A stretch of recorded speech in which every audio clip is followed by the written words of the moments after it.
The best way to predict the future is to create it. You're listening to We Are Future Talk series, the show that helps you to future-proof your career, your team, and your business. We give you tangible insights to reimagine leadership and talent development for a more complex, more connected, and more competitive environment so you can stay on top of your game. Hi, I'm Petra Singh, founder and lead consultant for brand and talent at the 360 Talent Co. and Impact. And my name is Jen Ryan, lead consultant for global teams and culture at the 360 Talent Co. Make sure you subscribe to get weekly tips and tricks on all things future of work. And it would mean the world to us if you can leave us a rating and review so we can help more leaders to create the future together. Now let's dive in and take control over your future. Welcome back to the second part of the key takeouts from the We Are Future Talk series of 2019. Hopefully you enjoyed the first part. If you haven't listened to it, definitely go back, and we also have a download for you that you can get on wearefuture.com website, and we listed all the key takeouts from the conversations that we had from the first 10 episodes. And now we're back to go through the second part and cover the next 10 episodes in our conversation. Jen, welcome back. Thank you. So I guess the first one is the episode that we had with Monty Hook.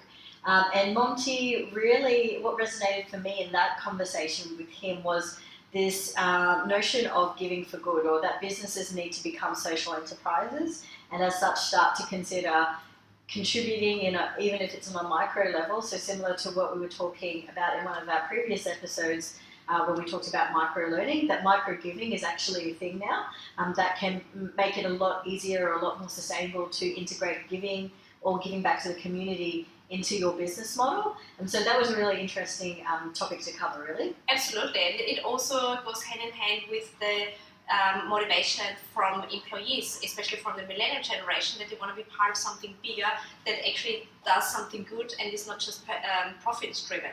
So it's also, as a company, such a good point of differentiation. What is it that you stand for? What do you support? And how do you live and breathe this every day? This attracts the right talents to you, but also repels the ones who just don't believe what you believe. Yeah, as an individual too, when I look at opportunities, whether it's a new career choice or pivoting to a new project, I look at the values base and if that's really clear. And so for me, that absolutely is something that I consider in my decision making. Is if that isn't clear or it's not something that I align to, is that the sort of client or work or project that I want to be involved in. And so I think it's not just millennials, I think it's just also because of that probably influencing other generations or other demographics to consider that, or that it should be part of your decision making if it isn't already. Absolutely, and in the end it comes back to your brand, your company brand, but also your personal brand, how your values align with each other, which is a really good segue into our next conversation that we had with Blake Morgan. And with Blake, her focus is all about the customer centricity. But one of the key takeouts from this conversation was that customer centricity is often like the employee centricity and vice versa. When you see a company is very customer centric and focused, they often also put the employee in the focus, but also the other way around. Yeah, I think it's also very similar when we were talking about in previous episodes, that integration of work and life, that they're becoming more blurred lines, so to speak. That in the same way, from an organizational point of view, customer centricity and employee centricity, they're also becoming blurred or becoming one and the same. I think that's the reward for things becoming more integrated just overall, is that business starts to look at those things the same way as well. Yeah, and in this day and age where everything is more transparent, your employees are your best brand ambassadors. So you want to make sure you hire and fire according to your values, because whoever you bring on board, they will represent your brand in the workforce, in the industry, and in the wider economy. So make sure you know who you actually want to bring on board based on what's important to you, but also identify what's important to your future employees who are joining you. Yeah. So with the next episode with Mitch Evans, he says similar things in terms of that value proposition. Is, I think, the way he languaged it is, it's so important for future talents to understand what businesses are, what they stand for, and that's what attracts the best talent to you, if that's really clear. And so again, there's that real strong sense of having an identity or having a brand, and that brand is then also aligned with the people that you attract and the people that work for you and so on. And he also says that most companies, they don't really do a good job with it because they've grown organically, and with the previous economy or the previous decade of economy, it worked. But now this day and age where we've got a tighter skill set and a tighter workforce, we're competing for the best talents. So it's really important for a company to have a clear value proposition from an employer perspective, and then knowing how to attract the right talents, that you also not just get them on board but keep them on board, which is very important. And if you need help with obviously the employer or the person branding, then make sure you get in touch with us, because this is exactly what we do day in, day out. Absolutely. So moving on to our next episode, that was with Jean Gurez, and he had a very interesting take in terms of the future of work. So where our conversation really explored that human-centered design thinking is more important than ever, and to explain that this concept of human-centered design, rather than thinking of change or planning as a linear process, that human-centered design is actually looking re-engineering the way that we brainstorm, the way we ideate internally and externally, and that it isn't actually a linear process. It's something that requires us to go in and out and all around, left and right, and that's essentially where humans are going to play more and more a part as technology and innovation and AI become smarter and, in a sense, become the algorithms to those sorts of linear thinking, that we in ourselves have to have a lot more holistic thinking or critical complex problem-solving thinking in order to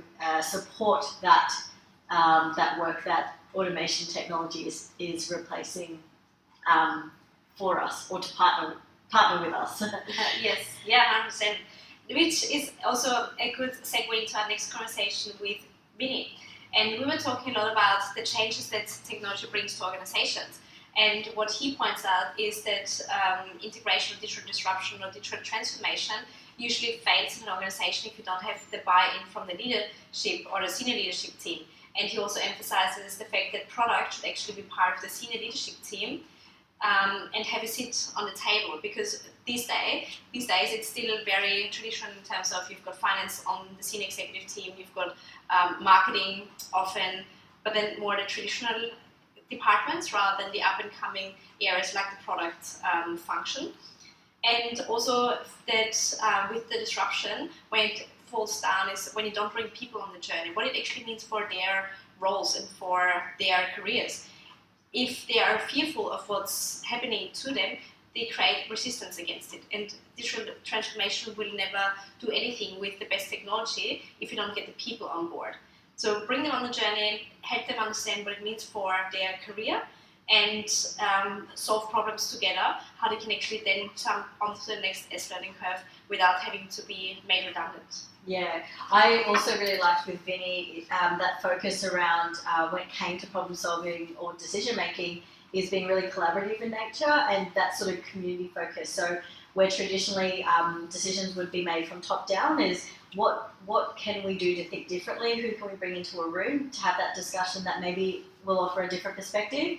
And because of things like global workforces, we've got 5 different generations essentially in the workforce, we've got even more opportunity to diversify our thinking because we have people with different backgrounds and expertise and even values. And so he really emphasised the fact that this can also be a real differentiator for organisations if you capitalise on those conversations and potentially bring people in that you wouldn't traditionally think to bring in.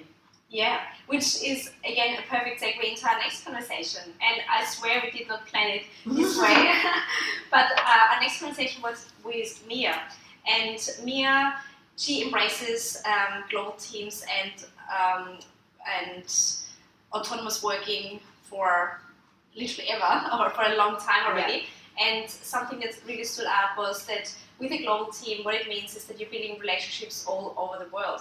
The key to keep those relationships functioning is that you have to be really clear on the instruction, because you don't have the personal interaction, you don't see how people respond. You don't have the body language that supports your message. You need to be very clear what you actually want, because otherwise you cannot expect to get the outcome that you expect to get. Yeah, and I guess hearing some of the other episodes that we've summarized where as humans we're still wanting connection, we still want to build relationships, and that's really critical regardless of how much more talent we attract or how globalized our workforce is. And I think too that whole intentional idea of cultural intelligence becoming more and more a focus of understanding is that let's not get too clever and think that we have to be really smart. We just need to have empathy and look to connect and understand people, because every business is a people business. And that, again, technology breaks down the barriers of how far people are, time zones and expertise and education levels. All those sorts of things aren't necessarily having the level of influence in who we have in our teams as much anymore. And so having, as a leader, if you're bringing in talent or you have the talent that is quite diverse, it's really making sure that you appreciate and understand the individuals that you have, and then how do you bring them together to one common goal.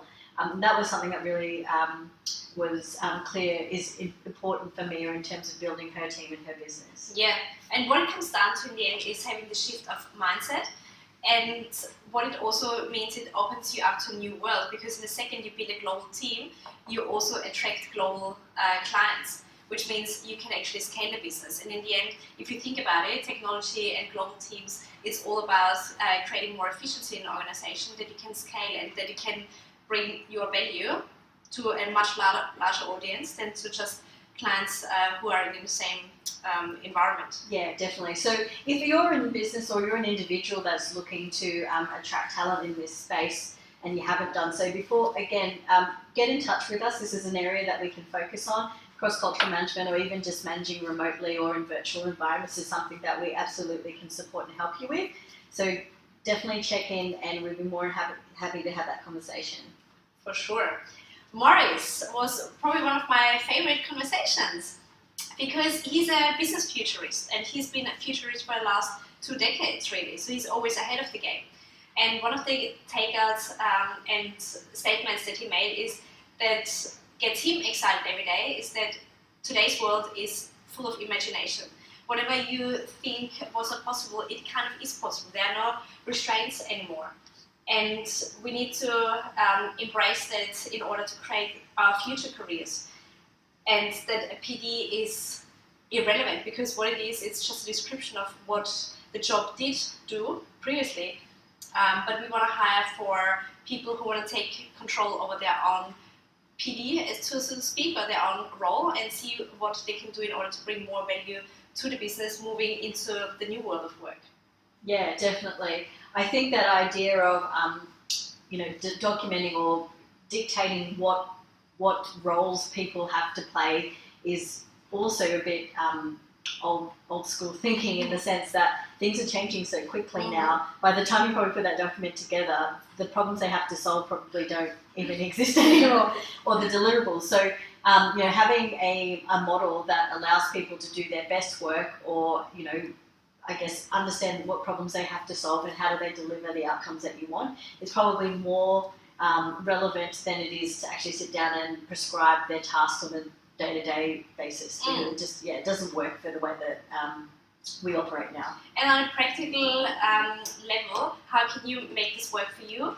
He also said future and creating the future and creating the future of work is kind of an art and science. It's about the imagination and motivation of what could be, coupled with the evidence of what we already know, and combine those two elements together to create whatever we want to be tomorrow. Yeah, very cool. So our next episode was with Kath, and Kath is an academic in the space of future of work, and so she had, again, a very different perspective to any of our other interviews. But she spoke about, or introduced me to the concept of this coordinated decentralization. So what that means, or what that describes really, is just the move towards more flat structures and the lack of hierarchy that organisations are moving towards, to help empower more people to make decisions, and those decisions coming from anyone within the team, not just from the leadership groups. And that actually creates a culture of innovation, or fosters innovation on a day-to-day basis, because they're given the opportunity to work on problems that they have the opportunity to solve themselves, as opposed to going through different levels of management or authority to make that decision for them. And essentially, being that they're the closest thing to customers or consumers, that probably makes sense, right? Because they're thinking at that same level of what's the experience like for our customers, or for the clients that we're serving. And speaking of innovation, she also mentioned the term benefit cooperation. And similar to Monty, it's about organizations who embrace a bigger picture and a bigger goal rather than just profit. Because those companies, they make a difference in the wider economy. And this is also what attracts the right talents to the organization. Yeah, definitely. So then moving on from that, we had our next episode with Tom. And with Tom, he spoke about really just a need for personalised and individualised communication. And that's become a result of the changing nature of consumer behaviour. So, and how storytelling as a skill set, or as a skill set for both an individual or a business, is so critical to telling, to resonating with people, and therefore making their decisions around buying or transacting and so on. Yeah, and just for some background, Tom was with Red Bull actually for 17 years, and he developed the global talent development program. And he introduced storytelling as one of the key skills that everyone in the organization had to embrace, that they can tell the story of Red Bull as a united front. And this is what builds the brand. And he's now specialized in realizing human potential based on his experience. And one of the key takeouts was also, well, you know what, it's hard to realize your potential if you don't even know what it is. So this comes back to starting with your awareness, starting with what is it that you stand for, what's important to you, and what is it that you can do for others that's valued. And this is, in the end, is the personal brand. Yeah, and Petra, I think that seems to be the thing that we've come across in all of our different episodes, that identity, both individually and for a business, is so important and critical in order to move forward. Yeah. No matter what the future holds, is that's become even more and more important. Yeah, exactly, because you can't rely on somebody else to path your way. It's about you taking control over it, and if you don't know where you're going, everyone will get you to a different direction, put their agenda onto you. And finally, our last conversation was with Zoe Boyd.